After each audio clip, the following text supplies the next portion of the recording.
ಆ, ಕೊಪ್ಪಳ ಜಿಲ್ಲೆಯಲ್ಲಿ ಸೆಪ್ಟೆಂಬರ್ ಮಾಹೆ ಮತ್ತು ಆಗಸ್ಟ್ ಮಾಹೆಯಲ್ಲಿ ಹೆಚ್ಚಿಗೆ ಮಳೆಯಾಗಿದ್ದರಿಂದ ಬೆಳೆ ಹಾನಿಯಾಗಿದೆ. ಒಟ್ಟು 2198 ಹೆಕ್ಟರಷ್ಟು ಬೆಳೆ ಹಾನಿಯಾಗಿತ್ತು.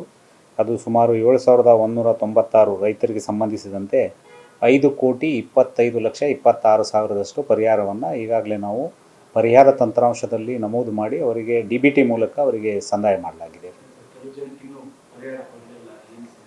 ಇಲ್ಲರಿ, ನಾವು ಜಂಟಿ ಸಮೀಕ್ಷೆ ಮಾಡ್ತೀವಿ. ಜಂಟಿ ಸಮೀಕ್ಷೆ ಮಾಡಿ ಯಾರು ಕೃಷಿ ಇಲಾಖೆ ಮತ್ತು ಕಂದಾಯ ಇಲಾಖೆಯವರು ಹೋಗಿ ಪ್ರತಿಯೊಂದು ಜಮೀನಿಗೆ ಹೋಗಿ ಜಂಟಿ ಸಮೀಕ್ಷೆ ಮಾಡಿ ಎಲ್ಲಿ ಲಾಸ್ ಆಗಿದೆ ಮಳೆಯಿಂದ ಅದನ್ನು ರಿಪೋರ್ಟ್ ಮಾಡ್ತಾರೆ. ಇದಕ್ಕೆ ಕೆಲವೊಂದು ಪ್ಯಾರಾಮೀಟರ್ಸ್ ಇದೆ, ಆ ಪ್ಯಾರಾಮೀಟರ್ಸ್ ನೋಡಿಕೊಂಡು ಮಾಡ್ತಾರೆ. ಅದರ ಪ್ರಕಾರ ಆಗಿರೋದಕ್ಕೆಲ್ಲನೂ ಪರಿಹಾರ ಕೊಡಲಾಗಿದೆ.